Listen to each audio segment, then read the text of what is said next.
அஸ்ஸலாமு அலைக்கும் வரஹ்மத்துல்லாஹி வபரகாத்துஹு.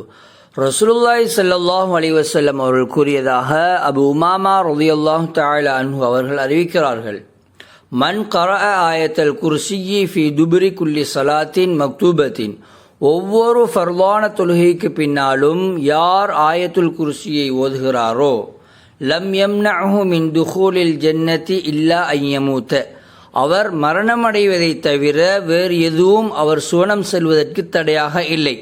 அதாவது அவர் மரணமடைந்து விட்டால் சுவனம் சென்று விடுவார். ஆகையால் ஒவ்வொரு ஃபர்லான தொழுகைக்கு பின்னாலும் ஆயத்துல் குர்சியை ஓதி அல்லாஹ் எமக்காக தயார் செய்து வைத்திருக்கக்கூடிய சுவனத்தை அடையக்கூடிய பாக்கியத்தை அல்லாஹ் எம் அனைவருக்கும் தந்தருள்வானாக.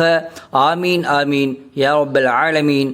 அஸ்ஸலாமு அலைக்கும் வரஹ்மத்துல்லாஹி வபரகாத்துஹு.